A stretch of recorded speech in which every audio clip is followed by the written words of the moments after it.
But if the United States were to increase immigration and give people work visas and make those people permanent residents, those people are paying into the system. If you bring this mass of new workers into the system, you can pretty easily correct Social Security, right? Because you have all of these young people who just they don't you don't have to wait for them to be born and then wait 20 years. They just come in and they immediately start contributing.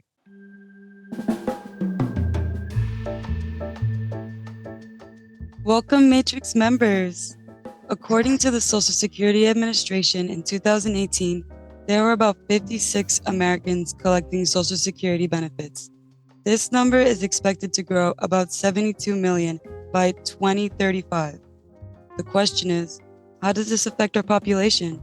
And how will the current condition of our Social Security program affect the generations to come?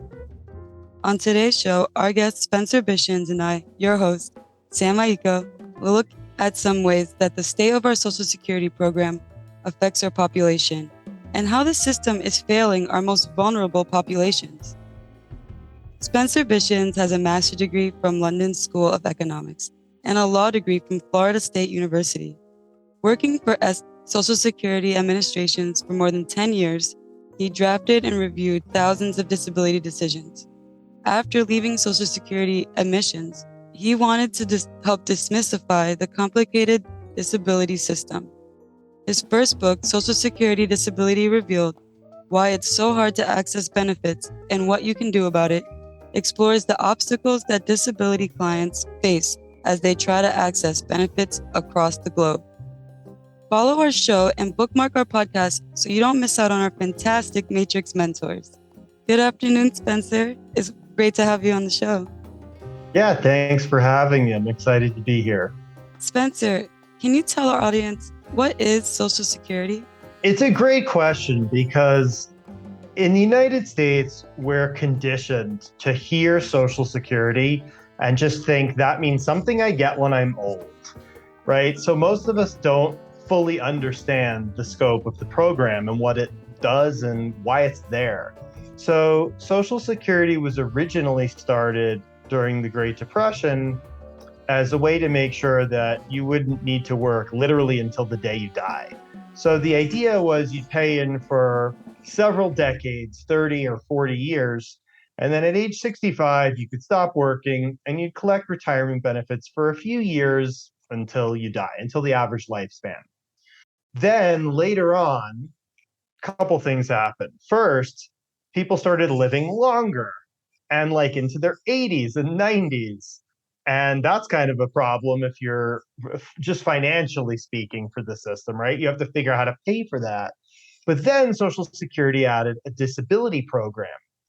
And what that did is it put some people into the system who were paying tax for fewer years, but then maybe, if you become disabled at age 50 or 45, maybe collecting benefits for even more years. So the Social Security system is a retirement system, but it's also a disability system. And as we'll talk about later, the addition of that disability program has somewhat destabilized the system overall. We'll talk about the impact of that later. But I just want to make sure your listeners understand that if you look at your pay stub and you see there's federal income tax, and then there's a Social Security and a Medicare tax. That Social Security tax, that pays for your retirement benefits, but it pays for more than that. It also pays for a disability insurance program so that if you become disabled and unable to work well before you get to your 60s, there's actually no age limit. It could be at any age. If you have medical conditions and you become unable to work, you can file a disability application. And if you meet Social Security's definition of disability, you can collect Social Security. And by the way, also get Medicare coverage well before you get to your 60s. Are we accessing the money that we've put into our personal Social Security accounts when we do access benefits? It's a great way to think about Social Security as like tiny little bank accounts, but that is unfortunately not at all how Social Security works. Social Security is one giant trust fund account. So the money that you've been paying in is gone. That went to pay beneficiaries. As soon as it went in, it left immediately. Or Congress basically stole it. I say stole because Social Security's trust fund can't tell them no, but like technically they're borrowing it. So if you want to know where all that Social Security money that you're paying into the system, where all of that is, it's nowhere. There's no bank account called Social Security's trust fund with money in it. That money has either been paid out to other prior beneficiaries or Congress has taken it and used it to pay for a war somewhere. So on paper, there's this thing called the Social Security Trust Fund, and it's just like a bunch of numbers on paper that say, hey, we have $120 billion. I don't know the exact number, in theory, in our trust fund, but that basically Congress owes that money to Social Security. And so if you're wondering, well, what happens at retirement? Where's my Social Security money? Well, when you're 67 and collecting Social Security, some 35-year-old will be paying into the system, and that's the money you'll be getting at that time. Thank you so much for clearing that up for us. And my next question is, let's say someone is a 1099, because I have a lot of my Matrix members are entrepreneurs. When we Right. pay our taxes, is the Social Security that we didn't pay taken, like, considered into our taxes? Do we pay that too? Yeah. So anyone who's self-employed, at the end of the year, of course, you file a tax return. No one's been withholding income tax. You have to make or you're supposed to make quarterly payments on your income tax, right? Mm. But then that's calculated ultimately at the end of the year. And the other thing that you also pay at the end of the year on your tax return is called the self-employment tax. I don't know exactly what line that's on because that can change from year to year, but somewhere on your 1040 tax return, you'll see a self-employment tax, and the self-employment tax is actually both your Social Security tax rolled into one. And for your employer actually pays half of your Social Security and Medicare tax. Well, and I talk about this in part one of the book. So that's a great question because while there are a lot of employees in the United States, of course, there are also a lot of people who are self employed. So anyone who is an employee knows that their employer takes money out of their paycheck for the income tax, but also Social Security and Medicare tax. So what's actually happening there is the employee pays half of the Social Security and Medicare tax, and the employer pays the other half. But if you're self employed, you don't have an employer. So guess what happens? And I talk about this in chapter one of the book. You get to pay both halves. So you end up paying the entire Social Security tax and the entire Medicare tax instead of just half of it. And so instead of 7.65%, you end up paying the entire 15.3%. And the way you do that is your income tax, you maybe pay throughout the year if you're paying quarterly estimates.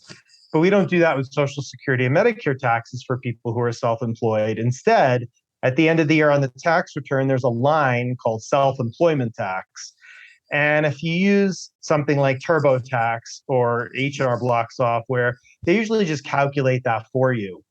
And so whatever you're supposed to pay the Social Security and Medicare tax on, it usually just fills in that line for you. Well, that self-employment tax, Social Security and Medicare treat it exactly the same as if you're an employee. And so they give you Social Security, gives you credits based on the Social Security tax that you paid, which is part of that self-employment tax. So yes, you're definitely still paying it. And in fact, you're paying what some people call the self-employment penalty, which isn't an actual penalty. It just refers to the fact that you have to pay both sides of that tax because your employer isn't paying the other side of it. Quick counter argument to that, though, is most people think like, well, your employer's paying half of that tax. but instead of giving you that money as salary. So there's a little bit of a debate as to whether or not self-employed people are actually really financially penalized. But yes, everyone is paying that tax. You're required to by law. And so even people who are receiving 1099 or otherwise have their own business are still paying the Social Security tax and earning those credits. It's a little comforting, even though it is the penalty tax, to know that even if we're self-employed, that we can still access benefits if necessary. Assuming you are paying tax, I mean, a lot of people in the United States work under the table, which I don't recommend. Of course, not only is it illegal, you're lying to the government, you're breaking several laws, but also you're not collecting those Social Security credits because you're not paying the tax. And I saw a lot of times when I worked for Social Security, I would see a claim where the person didn't qualify for the Social Security disability program.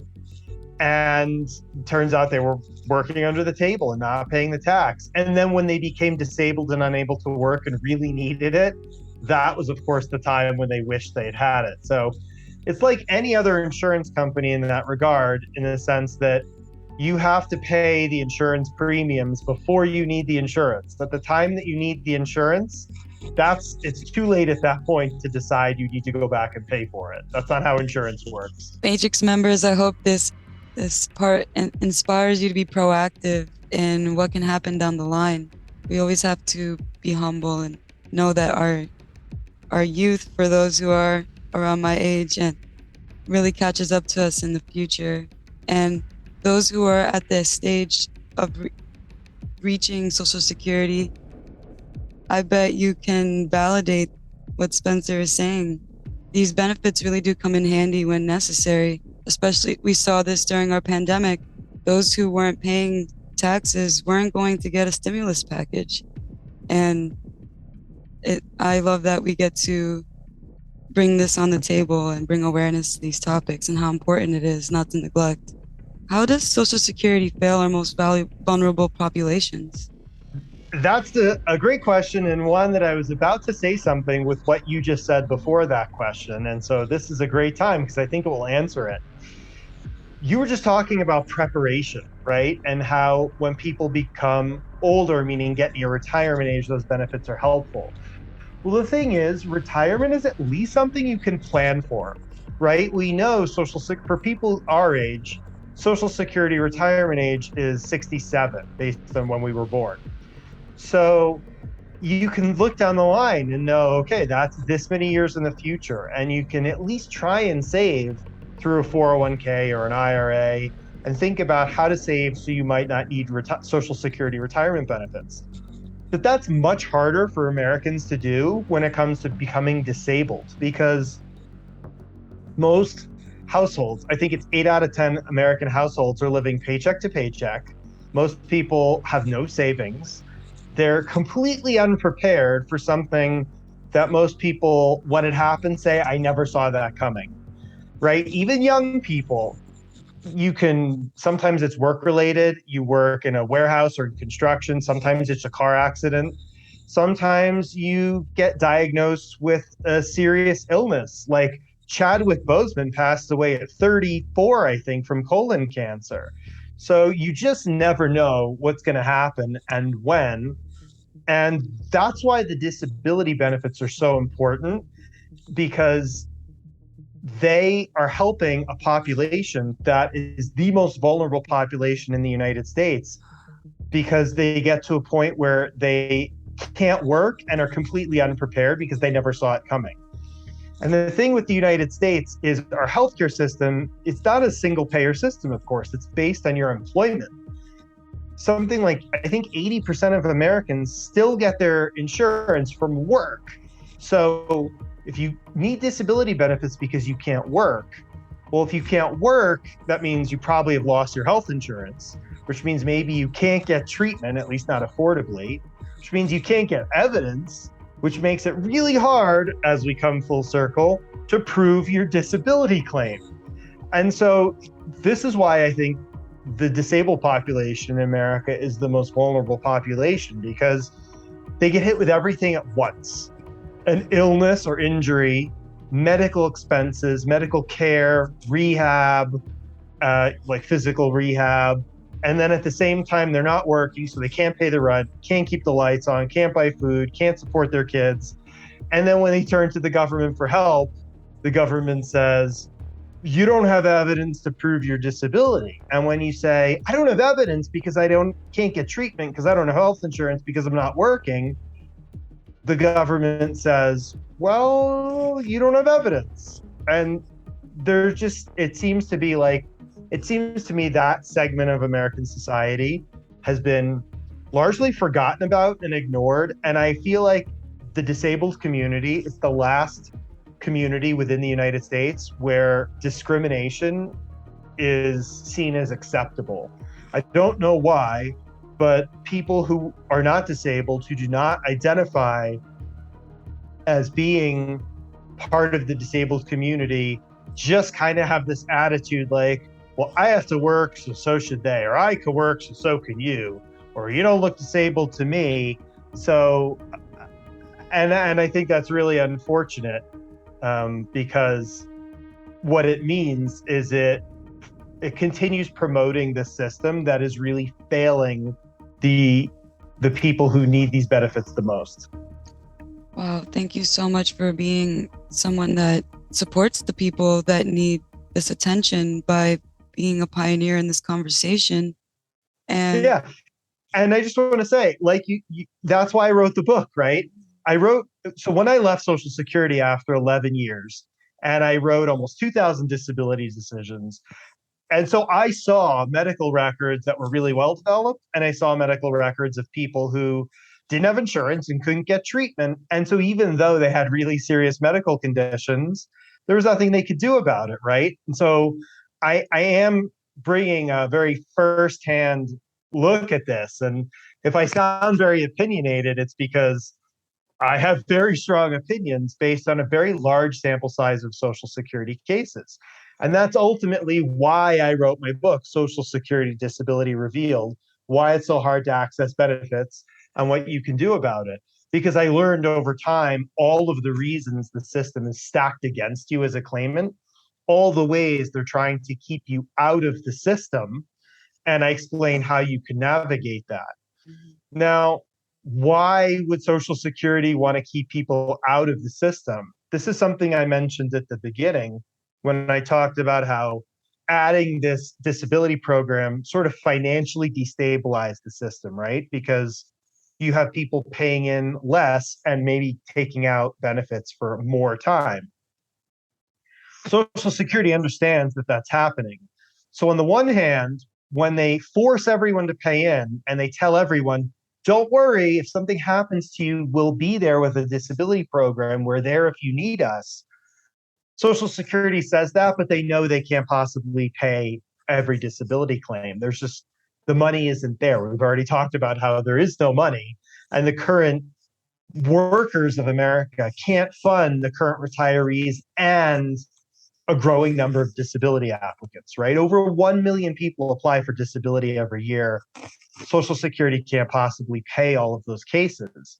So they have to start denying people, and they have to, as the more people deny and as the resources become more slim, they have to figure out ways to deny more and more claims, even if those claims have really good evidence and medical opinions saying people are disabled. So the way Social Security handles this is they're not really the neutral arbiters they say they are. They have applications and paperwork and requirements, and they'll make you do things multiple times. They make the process so strict and onerous, they get a lot of people to just give up. Yeah. And quit and get discouraged and feel like they can't possibly, they're never going to get these benefits. And that helps reduce the number of people in the system, and then they don't have to deny as many claims. So it's one strategy of many that Social Security uses to reduce the number of people applying for benefits. So I like to tell people they operate kind of like a private insurance company. They're not. There's no profit involved. But the disability program has to operate like a private insurance company where it takes money in, but pays as little out as possible. And they have to do that so that there's money there to fund the retiree program for those people who have paid in for 40 years and then need those benefits. I feel like anybody who's going through a disability to the point where they can't work is going to be suffering with their mental health, trying to cope with their circumstances. And feeling overwhelmed is like very hard to self-regulate for people on the average basis. For someone going through Yeah. disability, it seems nearly impossible for them to, unless they have help, like how can they It's, do it, this? I think what you're saying is it's kind of silly that we say to people, prove your impairments. And for many people, one of those impairments is anxiety or depression or PTSD. We say, prove that you can't work. And then we cause this unbelievable amount of stress by Mhm. putting people through the system where we're setting them up to fail. And then sometimes also in that same process, telling them, you haven't proven your anxiety and depression, but like while we're causing your more anxiety and depression, right? Um, he, I, this is a physical impairment, but I think this sums it up. Like this illustrates this point really well. I was talking to someone recently, and he has a physical disability, and when he's outside of his house, he requires use of a wheelchair. Well, Social Security will send almost everyone to see a doctor. They make you go see this doctor, and they pay that doctor. And I talk about this in the book, of course. Uh, and that doctor provides a medical opinion. Well, Social Security is paying that doctor. So that doctor's client is really, it's not you, it's Social Security. They're seeing you for Social Security. And what Social Security wants is opinions and a medical opinion saying that you can work, that you're not disabled. That's another way that helps them deny claims at the initial level. Over 70% of people get denied initially. And this is one of the reasons, because whatever your medical situation, Social Security will send you to see a doctor who will inevitably tell them that you can work. Well, so they sent this person who requires use of a wheelchair to see a doctor. And this doctor's office was on the second floor of a building that did not have an elevator. How is he supposed to go see that person, right? But I know from experience that if he doesn't, Social Security will not apologize. They'll say, oh, you failed to attend our consultative exam, so you're not cooperating, so we're dismissing your claim. So you can see, like, that sounds ridiculous, but that's what Social Security does. They try and figure out ways that they can get anyone who they can possibly get out of the system. They want to get you out of the system so that the people who do make it through a denial and a second denial and all the applications and the paperwork and who actually get to a hearing, at the point where they get to a hearing, I tweeted about this recently. Those judges are maybe they're paying about 50% of the cases. And so judges will say, well, yeah, our pay rate's about 50%.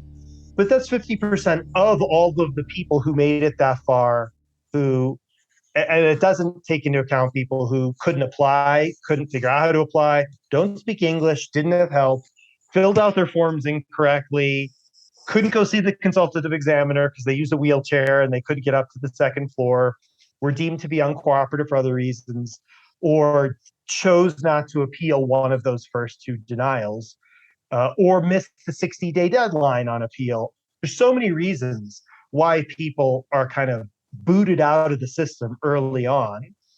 And the system is designed that way. Unfortunately, it's designed to make you get frustrated, to make you depressed and anxious, to make you feel like there's just nothing I can do. This is never going to work, to make you give up and walk away. And again, Social Security, they're not doing that for a profit, but they're doing that because they can't, the Social Security system cannot financially cope with paying the number of disability claims that I personally think are likely legitimate.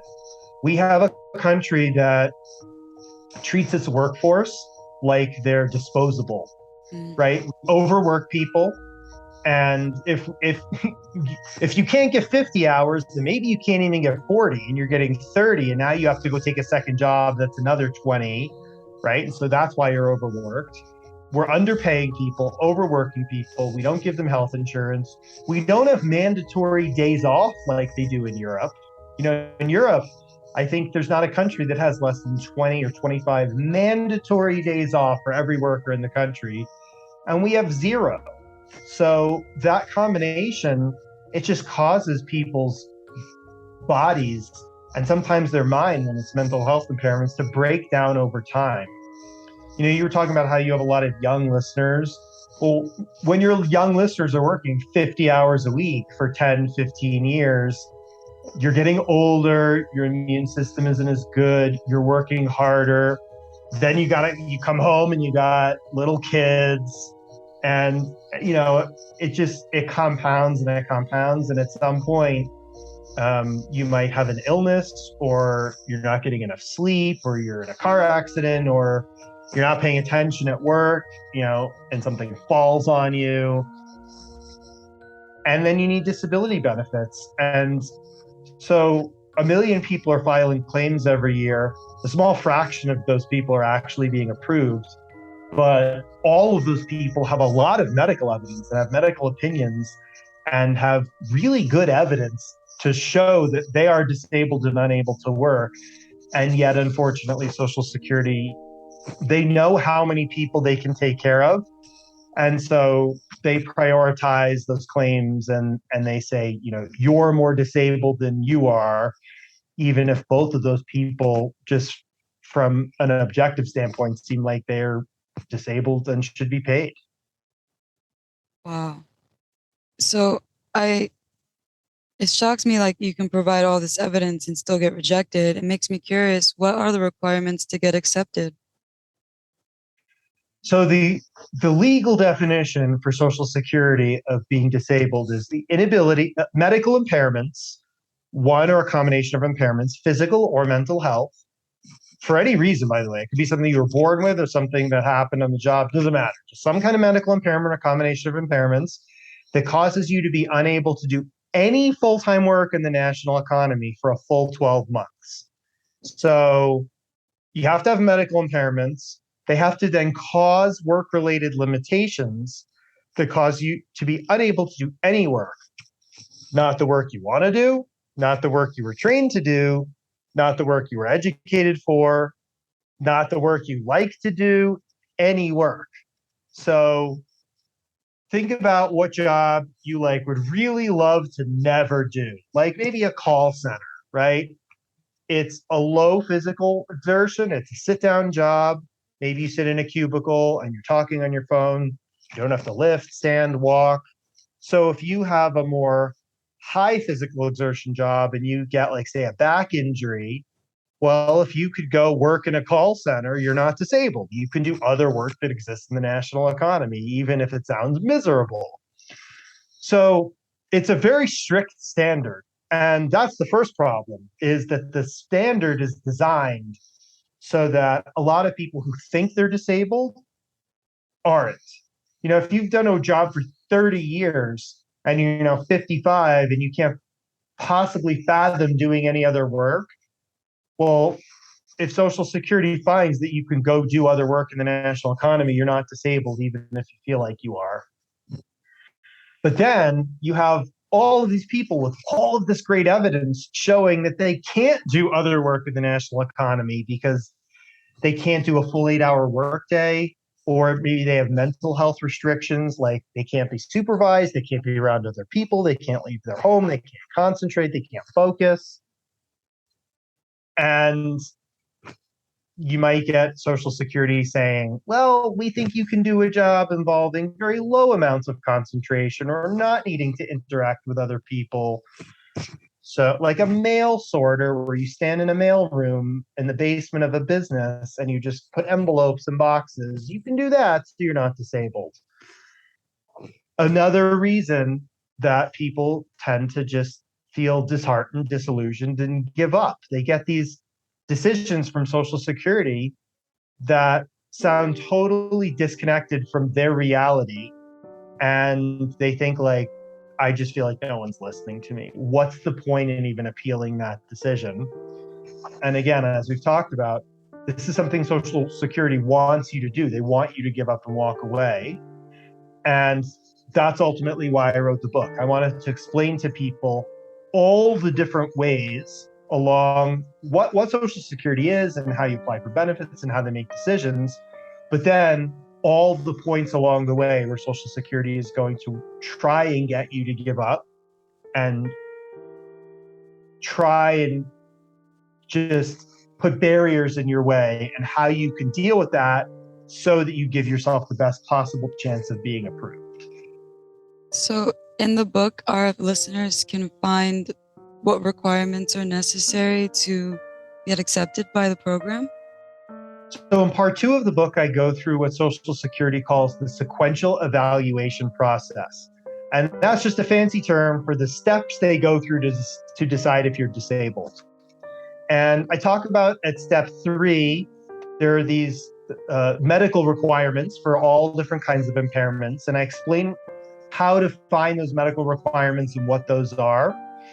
But then, if you don't meet those strict medical requirements, you can still be found disabled. And that's steps 4 and 5 of this 5-step process.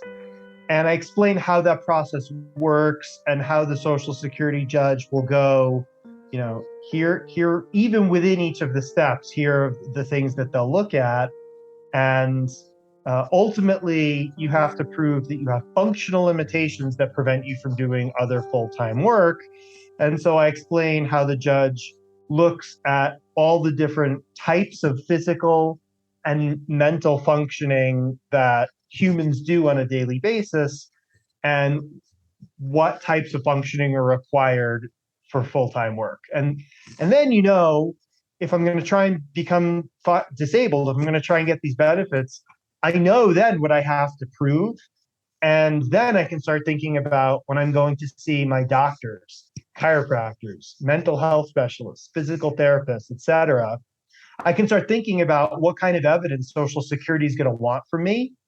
And I can start thinking about how to get that evidence from my medical sources. Because your disability claim doesn't start when you apply. It starts 2 years before that when you're seeing your medical sources and getting those medical records together, right? Because that's what Social Security is going to look at. And if you haven't thought about that when you're actually sitting in your doctor's office talking to someone, talking to your medical professionals, then you're probably not going to have the right information in those records 2 years later when you tell Social Security, here, look at my medical records and find me disabled. So you got to know the process throughout the process, but it's particularly important when you're creating that medical record, because that's what's going to stay with you throughout the legal process. If someone gets rejected, what are their chances for approval later on? So as I said earlier, most people actually get rejected twice right up front. Social Security denies over 70% of the initial applications, and then like over 95% at the next stage, which is called reconsideration. So the vast majority of people will not be approved at those first 2 steps and will have to appeal to the hearing level.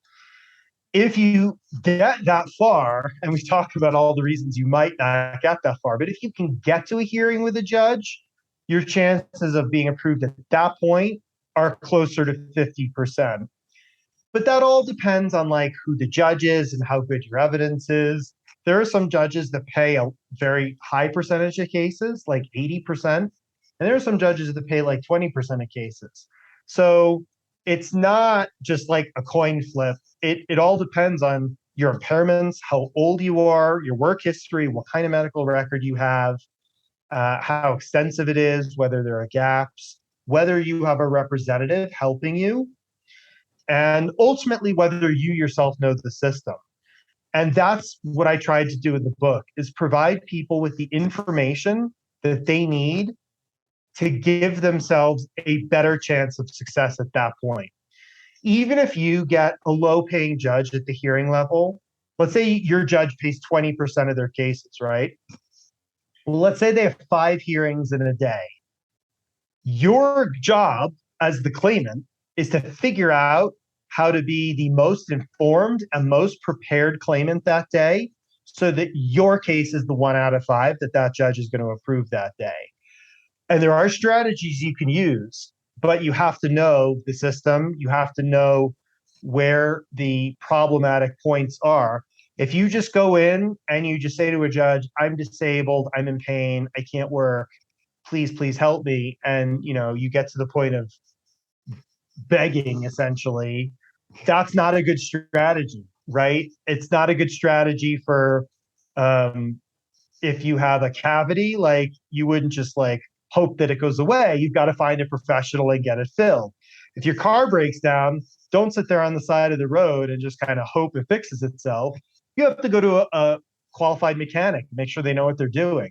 Well, in this case, you have to make sure you know what you're doing, and you have to hire a really good qualified representative. And I explain in the book who the representatives are and how to do that.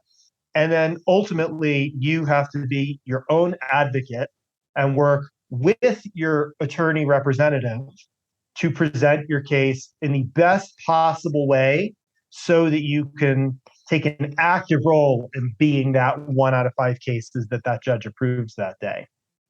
In your professional opinion, and with everything that you've seen, how does the current state of our Social Security program impact our future?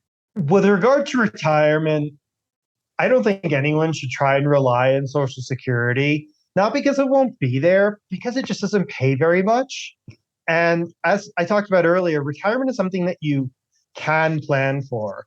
And I know that's a pretty privileged comment because a lot of people are living paycheck to paycheck. They can't save for like things they need, like a car. Trying to save for retirement is probably not even in their wheelhouse right now.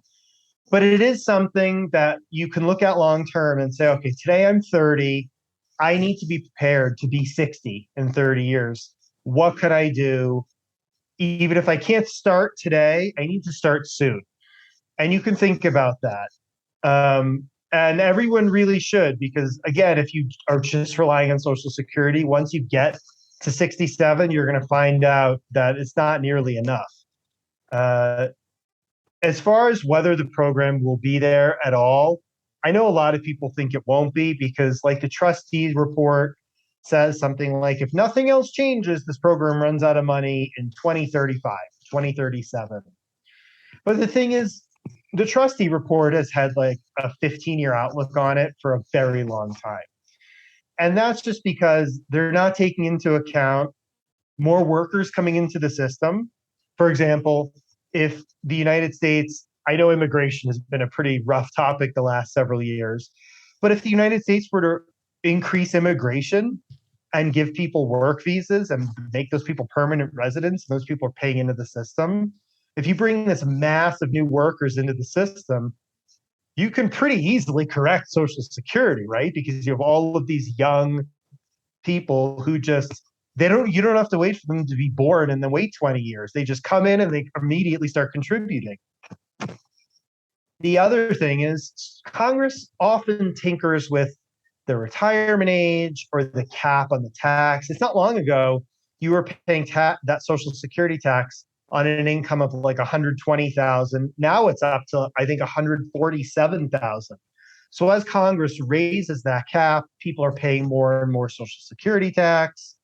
They're delaying when they get benefits. As we talked about throughout this whole interview, the disability program can do their part by reducing the number of cases they're approving, which sounds terrible, right? But that's the way the Social Security disability program sees themselves as helping, because they're not looking at individual cases. The people who manage that program are taking this macro view and saying, you're a statistic at that point. We got 1 million people, and how many can we approve at this level? How many can we approve at this level? We're approving too many cases.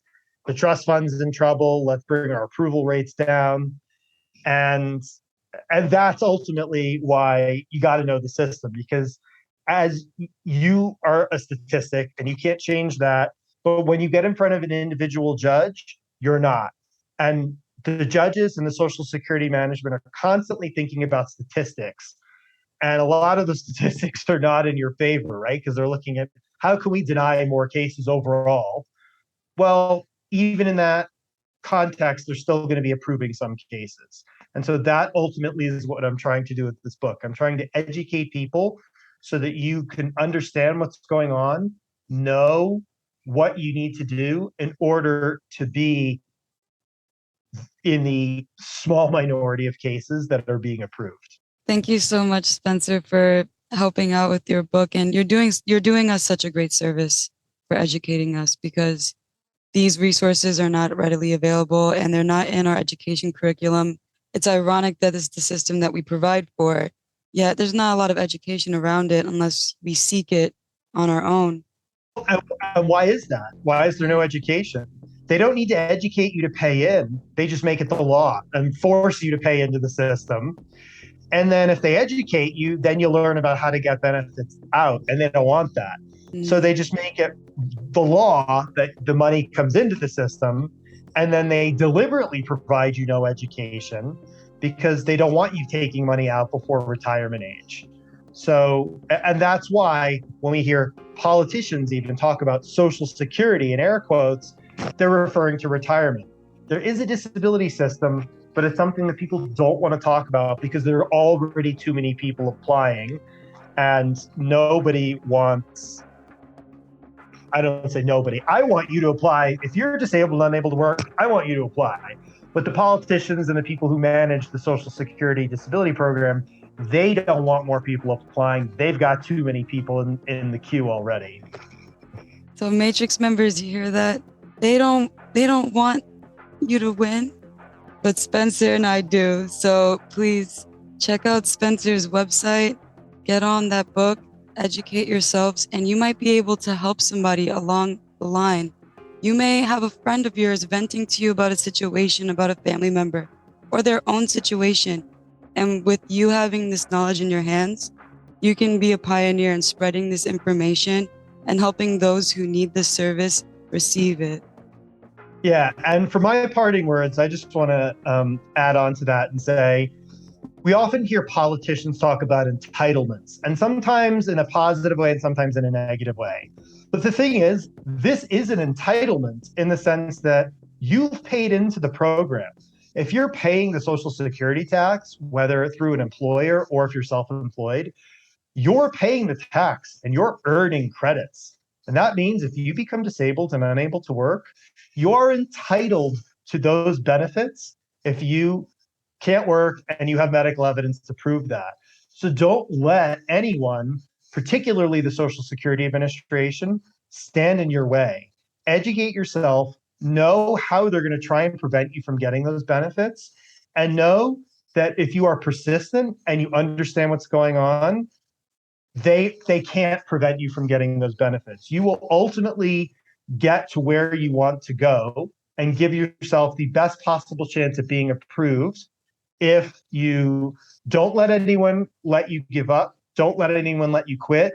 If you get denied, you can appeal. There's always a next step in the process. Make sure that just remember that you've paid in and this is a government benefit that you have the right to access.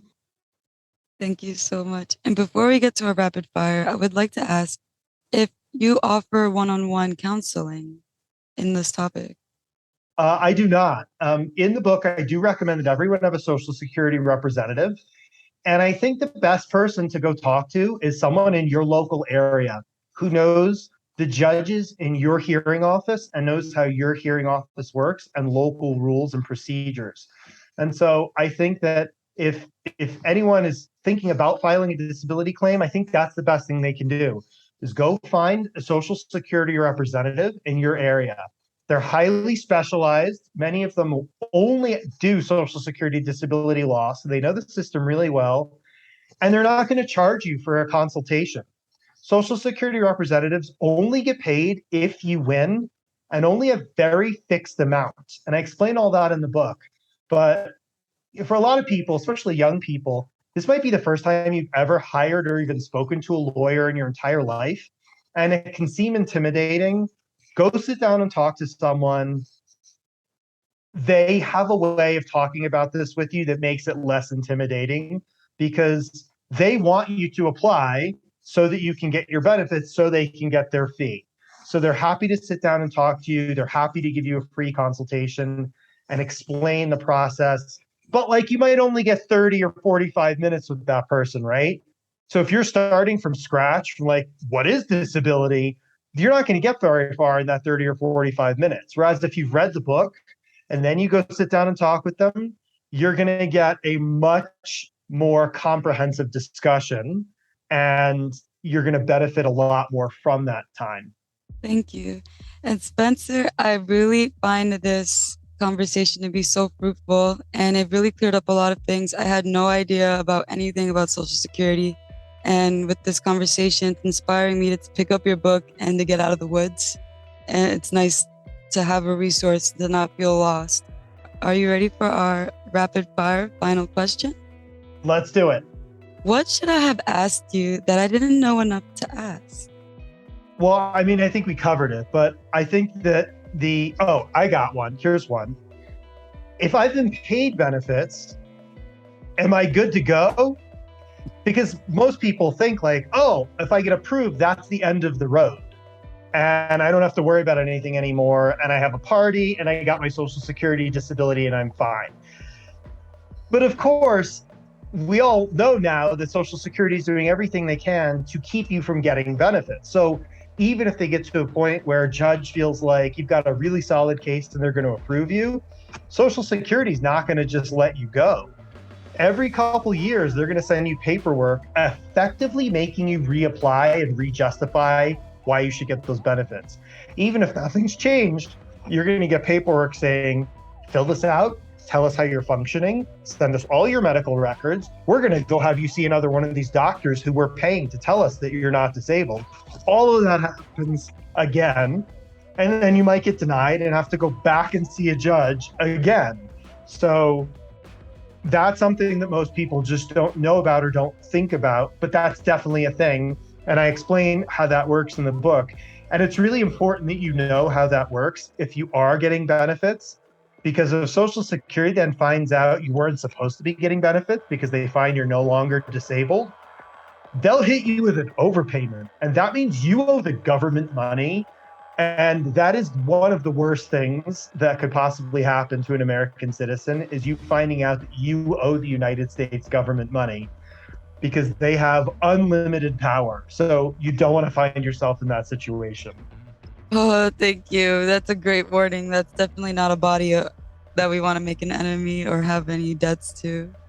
If you found our talk fascinating and you know someone who can benefit from Spencer's wisdom, send them this episode. Navigating through our Social Security system can be scary and overwhelming. Visit bishinspublishing.com to learn how you can be supported going through this process. Spencer's book will be available on his website, and I will also add Spencer's social media links in the description below. Thank you for your time, Spencer, and it's an honor to have you on the show. Yeah, thanks for having me. I think we covered a lot today. It's been great.